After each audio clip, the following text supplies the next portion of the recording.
He could have honked, could have sped up, could have taught him a lesson. Instead, he waved him through with a smile. 14 years later, that same angry driver walked into a hospital room and did something that left everyone, including the doctors, in tears. Stay until the very end, because this story will change the way you drive forever. Let's go back to a hot Friday afternoon in 2009. Mark was 32 years old, a husband and a father to 2 little girls.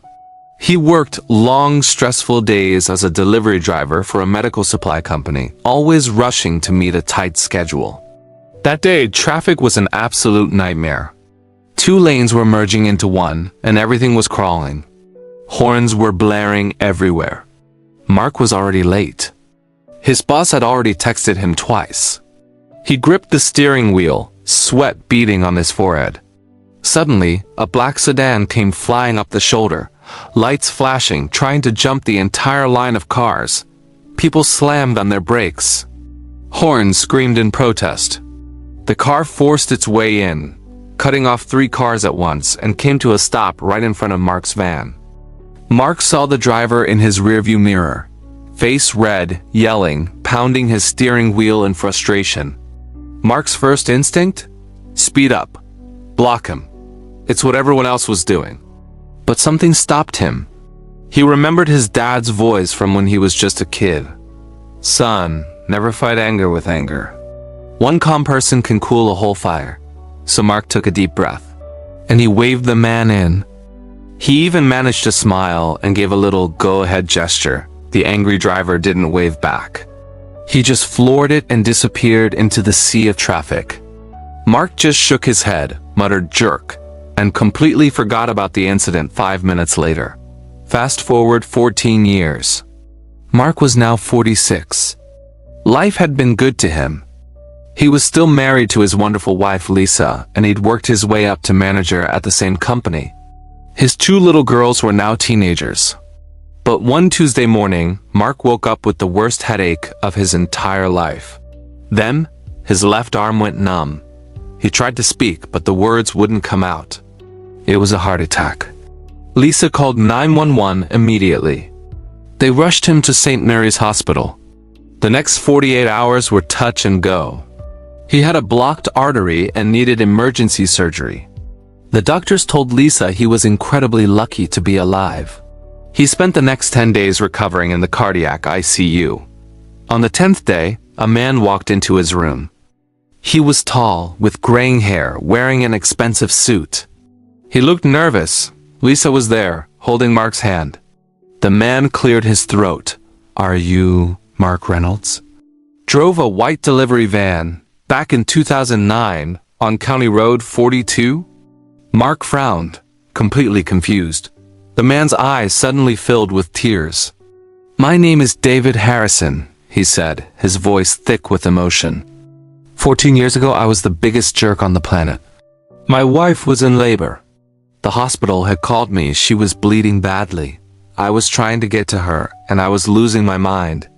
I cut in front of the entire world. I screamed at everyone. I thought I was going to lose her and our baby." He paused, looking right at Mark. "You were the only driver who let me in." You smiled. "You waved me through. Because of you, I made it to the hospital in time. My wife survived. My daughter survived. I've been looking for you for years. I remembered the company name on the side of your van. When I heard a Mark Reynolds from that company had a heart attack, I just knew it had to be you." Mark and Lisa just stared, speechless. David reached into his suit jacket and pulled out a thick envelope. "Inside is a check for $500,000, he said, his voice cracking. "It's a thank you that's 14 years late. There's also some paperwork. I own a medical transport company now. I want to give you 20% of it. You'll never have to work another day in your life, but you'll always have an income. And your daughter's college education? It's fully paid for. Any school they want. Because one day, when I was at my absolute worst, you chose kindness instead of anger." Mark couldn't speak. Tears were just rolling down his face. Lisa was sobbing beside him. David knelt down by the hospital bed. "I became a different man because of you that day. he continued. I started letting people in. I started smiling more. I built everything I have on the lesson you taught me without saying a single word. You didn't just save my wife and daughter that day. You saved me too. The nurses standing outside the room were crying. The doctor who walked in to check on Mark just stopped in his tracks, witnessing the scene. Mark finally found his voice, a quiet whisper. All I did was wave you through. David smiled through his tears. That wave was everything. Today, Mark is healthy and thriving. He works when he wants to, travels the world with Lisa, and has watched his girls graduate from college completely debt-free.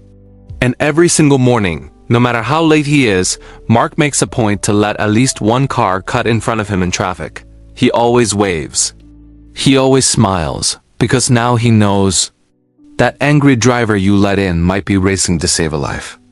That rude person who cuts you off might be having the absolute worst day of theirs, and one calm wave, one small act of grace instead of a honk, can come back 14 years later and hand you a whole new life. So the next time you're stuck in traffic, the next time someone tries to cut in front of you, the next time you feel that anger rising in your chest, remember Mark. Take a deep breath. Wave them through. Let kindness win, because somewhere down the road, in a hospital room or at a wedding, or in a moment you can't even begin to imagine, fate might be waiting with the biggest thank you you've ever received. And you realize the lane you give away today might just become the road that leads your miracle straight to you. Thank you for listening. If this story touched you, let one person in tomorrow. Wave. Smile. You never know whose life you might be saving, or whose thank you is already on its way. See you in the next story. Take care.